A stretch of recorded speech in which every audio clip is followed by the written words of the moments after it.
জয়গুরু, সবাইকে জয়গুরু, বন্দে পুরুষোত্তমম। যখন আমরা কোনো কিছুতে অবিশ্বাস করতে শুরু করি, তখনই কিন্তু আমাদেরকে জড়তা, সেই হতাশা সব কিছু গ্রাস করে নেয়। তখনই কিন্তু আমাদের পারো সেই পারাটাই না পারা হয়ে দাঁড়ায়। আমরা তখনই মনে এই বিশ্বাস আসে যে আমি পারবো না। তাই অবিশ্বাস আগে দূর করতে হবে। বিশ্বাসে যদি না আমাদের মন স্থির রাখতে পারি, বিশ্বাস করব কাকে? এই দুনিয়ায় বিশ্বাস করার মতো সেই রকম একজন কাউকে চাই, যাকে সর্বক্ষেত্রে বিশ্বাস করা যায়, যে সবার মঙ্গলকামী, তাকেই বিশ্বাস করতে হয়। এরকম যদি জীবনে আদর্শ গুরু না থাকে, মানুষ দুঃখ কষ্টে হতাশায় ভেঙে পড়ে, শেষ হয়ে যায়। এমনকি অনেকে আত্মহননের সেই দিক পর্যন্ত বেছে নেয়, নিজেকে শেষ করে দেয়। কিন্তু দেখা গেছে যারা প্রকৃত আদর্শকে পেয়েছে জীবনে, তারা কিন্তু কোনো কিছুতেই তারা ভেঙে পড়ে না, হতাশ হয় না। যত দুঃখ কষ্ট যন্ত্রণা যাই কিছু আসুক না কেন, সে যত কঠিন পথে পাড়ি দিতে হোক না কেন, সবেতেই তারা স্থির থাকে, ধীর থাকে। ভাবে আমার গুরু আছে মাথার ওপর, তিনি তো কখনো কোনো দিন কারো ক্ষতি করেন না। তিনি সদা সর্বদা সবার মঙ্গল প্রার্থনা করেন, সবার জন্য ভাবেন। তবে আমি কেন ভেঙে পড়ব? আমি কেন হতাশ হব? যখন ছোট্ট শিশু মায়ের কোলে থাকে, সে কি কোনো চিন্তা করে? সে কি কোনো কিছু ভাবে আমার কি হবে না হবে? সে আনন্দেই পরমানন্দে থাকে। সে সব সময় হাসে, সব সময় খেলছে, হাসছে, আনন্দ স্ফূর্তিতে আছে।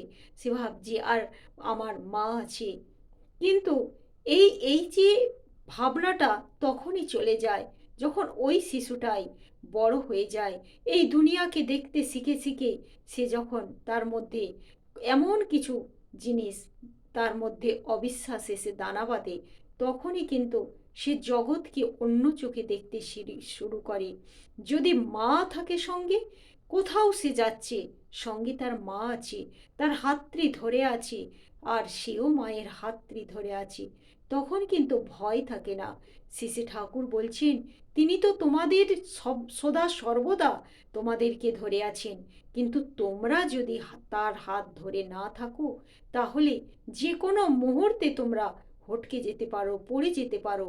আর শক্ত করে যদি তোমার হাত দিয়ে তাকে ধরো, যে পুরীতে জগন্নাথকে সবাই বলে ঠুটো জগন্নাথ, তিনি দয়া করে সবাইকে জনে জনে হাত বিলিয়ে দিয়ে তিনি ঠুটো জগন্নাথ হয়ে আছেন। কিন্তু আমরা যখন আমাদের হাত দিয়ে তাকে আঁকড়ে ধরি, তখন কিন্তু তিনি আমাদেরকে সেই টেনে নিয়ে যেতে পারেন।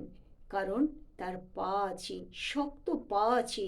তাই জীবনে এমন কাউকে বিশ্বাস করা লাগে, এমন কাউকে জীবনে আদর্শ রূপে রাখা লাগে।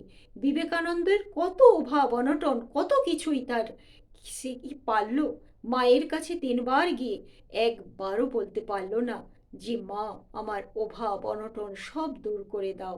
একবারও বলতে পারল না। কারণ মন তার বিশ্বাসে তখন পরিপূর্ণ, তার গুরুকে নিয়ে সে ভরপুর হয়ে আছে, সে এক অন্য জগতে চলে গেছে।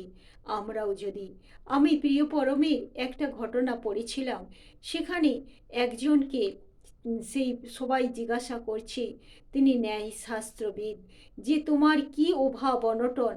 সে বলছে, আমার আবার কিসের অভাব? আমার তো কোনো অভাব নেই।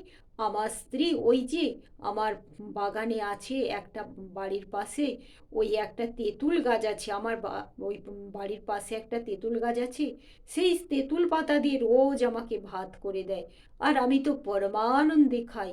কই, আমার তো কোনো কষ্ট নেই, দুঃখ নেই। তাহলে এই সামান্য একটা জিনিস পেয়েও তার মনে কোনো দুঃখ কষ্ট কিছু নেই। আবার হয়তো কারো অনেক অনেক কিছু আছে, তবু তার জীবনে সুখ নেই, শান্তি নেই, আনন্দ নেই। কেন নেই? যখন আমরা প্রিয় পরমকে নিয়ে মেতে থাকি, তখন কিন্তু সেই দেও আমরা দেখেছি পাবনা আশ্রমে, তখন একবেলা কোনো রকম খাওয়া জুটত, আর অন্য সময় অর্ধাহারে অনাহারে। আজকে তো সৎসঙ্গের বিশাল অবস্থা, কিন্তু সেদিন ভিক্ষে করে মাতা মনমোহিনী দেবী সৎসঙ্গ আনন্দবাজার চালিয়েছেন। কত কষ্ট! কিন্তু রাত 12টা পর্যন্ত কাজ চলতো, ইট কাটার কাজ। সেই নানা রকম বিল্ডিং তৈরি হচ্ছে তখন। তখন সেই ইট তৈরি করেই কাজ হতো, নানা রকম সেই তৈরি হতো। কোথাও তৈরি হচ্ছে সেই তপবন বিদ্যালয়, নানা রকম সেই ওষুধ তৈরির কারখানা, যা কিছু সেখানে হয়েছিল। আবার পরবর্তী সময়ে দেওঘরে এসে তাই হয়েছে। কিন্তু তখন মানুষের মধ্যে কোনো হতাশা গ্রাস করেনি যে কী এমন খাচ্ছি, এই ভাবটাই আসেনি। কিন্তু সেই আবার যদি শিশির এরকম আমি শুনেছি ভক্ত দাদাদের মুখে, যে সেই সময় যদি পাতে একটা লঙ্কা পড়তো, মহাভোজ লেগে যেত, আনন্দ স্ফূর্তি বিরাজ করত সবার মনে। কিন্তু কিন্তু তারা কেন এতটা আনন্দে থাকতো? প্রিয় পরমকে নিয়ে তাদের বুক ভরা থাকতো। সতী নারী যেমন তার স্বামীকে নিয়ে বুক ভরা থাকে বলে সংসারে যত অভাব অনটন কষ্ট, যত যন্ত্রণাই তাকে দিক না কেন সংসার, সে কিন্তু কিছুই ভাবে না, কিছুই মনে করে না। সে তার স্বামীকে নিয়ে বুক ভরা থাকে বলে সে সব কিছু হাসি মুখে সহ্য করে নেয়। আমরাও যদি আমাদের প্রিয় পরমকে এমন করে ভালোবাসতে পারি, সকল দুঃখ কষ্ট আমাদের দূর হয়ে যাবে, আনন্দে থাকবো আমরা, তাই না? তাই আমরা যেন এইভাবেই আনন্দে থাকতে পারি। জয় গুরু।